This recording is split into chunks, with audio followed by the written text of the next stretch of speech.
Okay, so I'll move on to the Preserver Hero. Preserver Hero is the Protoss AoE caster, and the problem is that Protoss doesn't need an AoE caster because, lol, they have Nova. However, a Preserver is still a good hero simply because it has Ice Prison, and because it's actually fairly hard to gank. Simply, like, High Templar is very easy to gank because it's 2.25 move speed, and it relies purely on its spells to get away. Preserver is 3, and it moves very fast. It actually hits reasonably. It's not bad. Early game, you're going to want to go probably Ice Bolt, Ice Wall against all matchups. At least that's what I tend to do. I go back as soon as I get enough money for a Warp Gate, and then every 60 seconds I go back. You just focus on burning all of your energy on poking the creep or the hero or whatever you want, and then every 60 seconds you go back because that's how long a Warp Gate takes to get off cooldown. So you're focused primarily on burning energy. You get Soul Channel, maybe Plasma Surge, just a number of different spells as soon as possible. Even if you don't think you have the energy for them, you will. Late game, it kind of falls off because everyone can creep clear, and then all it really has to separate itself is Ice Prison, which is a very nice stun, but it's just kind of meh after that. So I'd say its stun the is stun very is great, good. and it's kind of it does definitely put her off late game. And Blizzard is little known fact. Use Blizzard once, and then usually by next Yeah. game it'll be off Stun is cooldown. good. Blizzard is decent, but everything else just kind of slocks. Yeah, they're one thing no one appreciated. Not all stuns are created equal, unlike what the Declaration of Yeah. Independence says. There very few stuns actually last 10 seconds, 5 on heroes, of course. And the ones that come to mind are Sedate, Ice Yeah. Prison, and Void Prism, which is the Medic stun, the DT stun, the Preserver stun. I don't think of any. I can't think So of not any to other belittle heroes its that have that stun, long of but a that's stun. really all it has at a certain point in the game. And in any case, moving on. Okay, now let's take a moment of silence. Hopefully, none involving a Skype call that String may or may not have gotten as well. As we delve into this Oh terrible, terrible God. monstrosity. Anyway, here's the Dark Archon. Dark Archon is definitely one of the most frustrating. Well, not completely as OP as people think it is. It's definitely a very, very, very, very good hero.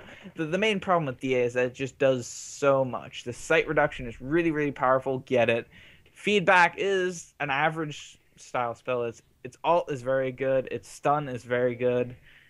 Mind control is very good. Just everything about it seems to be very good. It's also got 3 move speed, 250 base, HP, so it's just very strong. Early on, you generally want to go Nightmare MC so you can build up a big army, and then if anyone overextends, stun them and they're just dead because your MC army does so much DPS. You have to be really careful with your army, though, because it's going to put a big target on your head. Being the DA is always a giant target, so try to keep it out of AoE's harm's way. Usually early on, you want to build up a big army and push with it. See if you can get a building. Your only goal with that army is probably to get a building. Keep pressure on them. Move them off from other lanes. The goal is not just pushing their base when they least expect it. Timing attack them. A lot of the benefit is going to coming from just being a giant presence, forcing other heroes off their lanes, which will allow your other teammates to push and stuff like that. But after that initial army is gone, that's generally around the time when scouts will be out, and you just want to start mind controlling scouts. If no one's using your farms, which they probably should be, send a scout. It only takes 1 scout wraith, muta at a certain level, but usually you want 2 for mutalists to farm a single critter spot. So you want to do that. But if their farm's being taken, you don't need the farm, so don't use it, and just keep them at your base. At some point, once you have a big enough army, you probably want to backdoor with it. But if you don't have a builder, I would honestly advise not doing so, because a big MC army is impossible to break defense.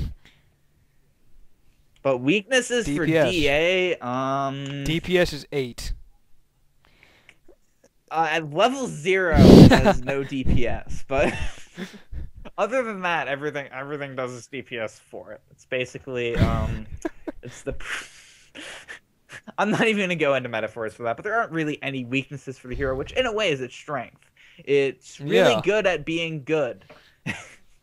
Everything about it seems to be good. But now let's take take a look into the other side of that hero. Colossus is just that adorable little, Oh, look at little it. engine that could try and Look then at get it. ridiculed, but Colossus is that hero that just doesn't seem to do anything quite as well. Kind of like an Ares, but I'd say better with its mobility. Early on, I would definitely, no matter what, get range. Getting Splash or Prism is kind of optional. I usually get a little bit of each. But God, that range can be really annoying. Having, 9. 6, 7, 8, or actually no, that's 7, 8, 9 range is ridiculous. And you can outlane most heroes in the game because at level 5, your range will be as long as any Yeah. spell. Any spell at its longest. So it's a really good poke. Granted, you have terrible DPS. That will add up over time. Once you get Splash, you can actually do a good bit of pushing and wiping creep waves. Anti-matter missiles can be used for that. The problem is you have no energy, sadly, but with your speed, you can be kind of harassing late game. You don't really do any noticeable damage, but using your Prism effectively makes you a good support hero. Also, having Stasis can really help. Having Nova can kind of help.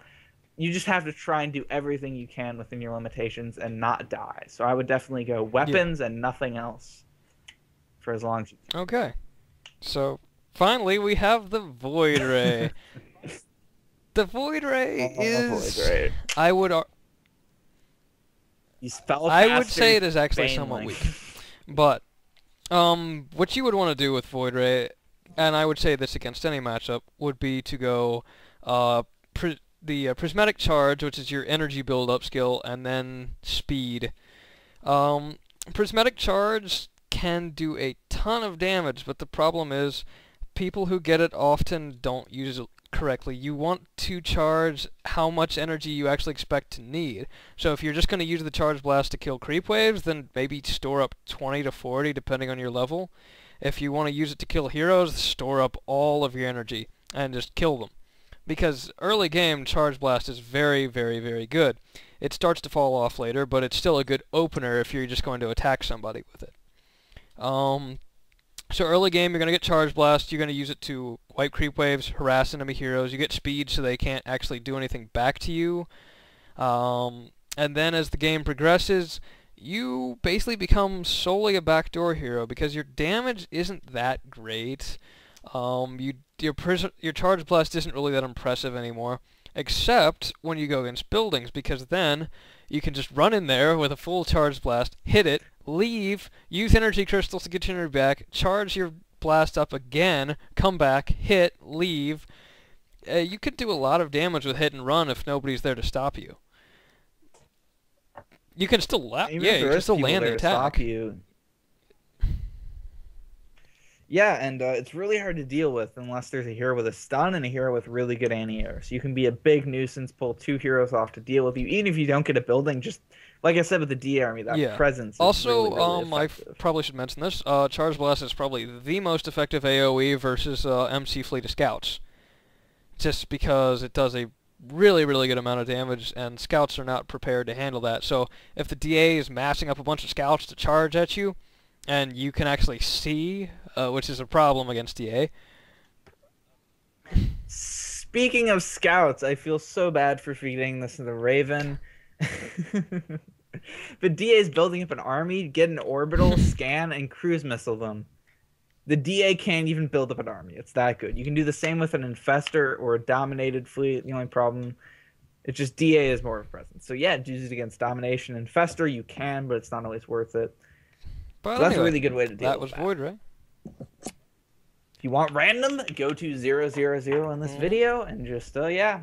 If you liked this series, comment if there were things we missed. Feel free to comment it. We were trying to make it very general and trying not to go over the time limit, which I guarantee we have for that video. So I missed you guys a lot. So in response, I'm giving you probably 6 videos. Please click like, comment, give us feedback. We are running a little bit low on ideas, so we would love some ideas being sent in, particularly for our troll dailies. But as always, please plug us in pubs. That's the best way to support our channel as a whole. I really, really hope you enjoyed this. Pugs all around. This is Foo signing off. Yeah, that's